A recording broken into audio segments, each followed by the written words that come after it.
For the last decade, the automotive industry has been selling you a maliciously convenient lie.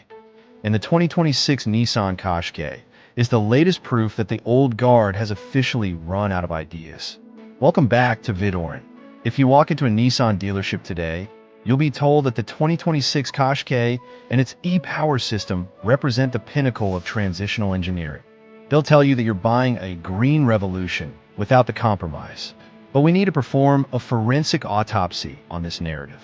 While legacy manufacturers like Nissan are managing the slow decline of petrol power, they're effectively selling you a Betamax player in a Netflix world. The public is voting with their wallets because the fundamental physics haven't changed, and the West is currently losing the war of thermodynamics.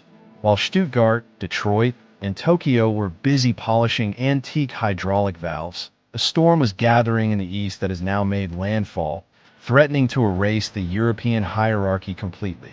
Forensic analysis of the mechanical Baroque. Let's look at the bones of this machine.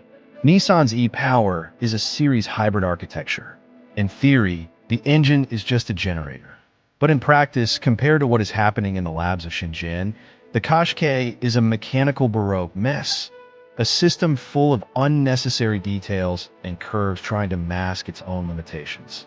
Nissan is proud of their thermal efficiency, but in the world of thermodynamics, they are out of breath. The average petrol engine in a legacy car has a thermal efficiency of about 30%. Toyota pushed that to 41%. But a sleeping giant in China just shattered that record with a certified 48.09% thermal efficiency engine. Even more terrifying, Weichai Power has industrialized a diesel engine with 53.09% efficiency. When you compare Nissan's Goldilocks zone to these numbers, it's not just a small gap, it's a generational leap. In a low-margin world, that 14% difference in fuel consumption is the difference between dominance and bankruptcy. Nissan is asking you to pay a premium for efficiency that was state-of-the-art 5 years ago, but is effectively a dinosaur walking toward extinction today. The 400-volt trap and battery anxiety. If you sign a finance contract on a generic 400-volt electric architecture like the one found in the Qashqai, you are buying yesterday's technology at tomorrow's prices. The 2026 Qashqai is trapped in the beta test era of electrification. Look at the battery. Nissan uses tiny packs that force the engine to wake up constantly. Compare this to the Aegis short-blade technology or the Kunpeng solid-state batteries. While Nissan relies on temperamental liquid lithium-ion chemistry that can catch fire if punctured, the East is moved to solid-state cells that can be cut in half or shot with bullets with zero fire, zero smoke, and zero explosion. And while Nissan is worried about lithium scarcity, companies like Chang'an are launching vehicles that run on salt.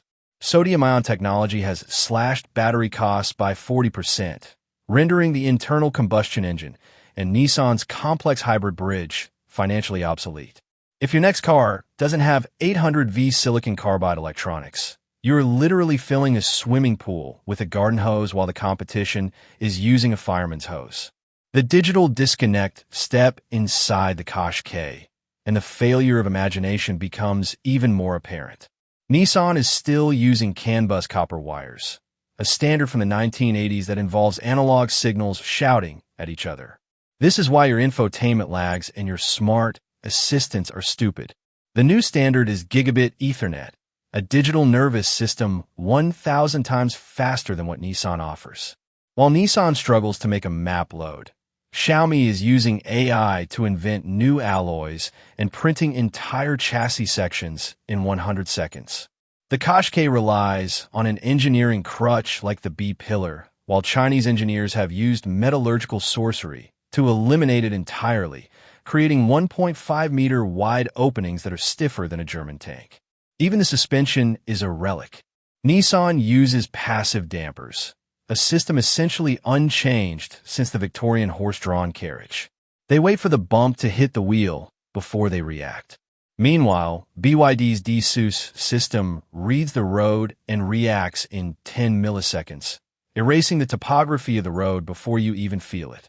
BYD has brought a nuclear weapon to a knife fight, and Nissan doesn't even realize they are dead yet. The geopolitical blood_bath. Why is this happening? Because arrogance is a dangerous blinder. For decades, the West believed China could only copy. They believed heritage and badge snobbery would protect them forever. They were wrong. The 2026 Qashqai is a product of a cartel that stopped innovating a decade ago. In markets like the UK and Australia, the arrival of the new emperors like the Denzebe 8 or the Zeekr Mix presents a tragic choice for the consumer. Do you stick with the badge you know, or do you buy the car that is objectively superior on paper? Western governments are trying to build tariff walls to protect these diesel dinosaurs, but tariffs cannot stop physics. The silent crash has already happened. The wreckage of old technology is piling up in showrooms, disguised as new Nissan models. The monopoly is broken. The king is dead. We don't just read the press release here. We explain the physics. If you want to understand the engineering witchcraft that is actually shifting the tectonic plates of the world, you need to be part of this community.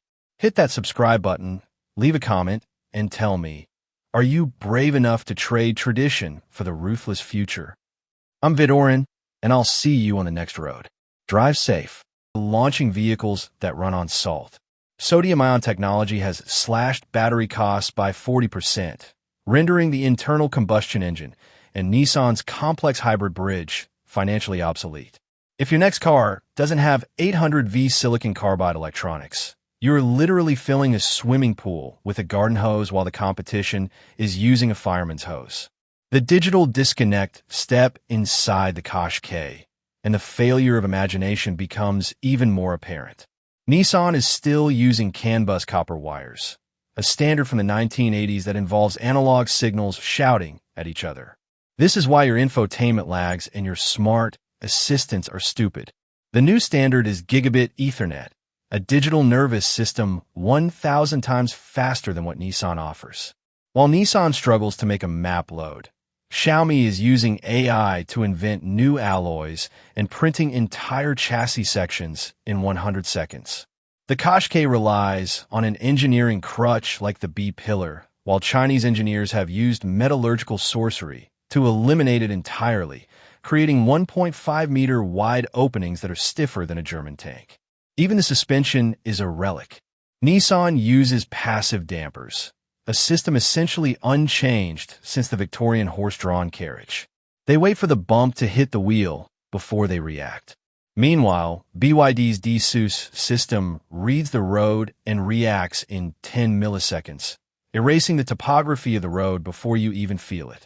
BYD has brought a nuclear weapon to a knife fight, and Nissan doesn't even realize they are dead yet. The geopolitical blood_bath. Why is this happening? Because arrogance is a dangerous blinder. For decades, the West believed China could only copy. They believed heritage and badge snobbery would protect them forever. They were wrong. The 2026 Qashqai is a product of a cartel that stopped innovating a decade ago. In markets like the UK and Australia, the arrival of the new emperors like the Denzebe 8 or the Zeekr Mix presents a tragic choice for the consumer.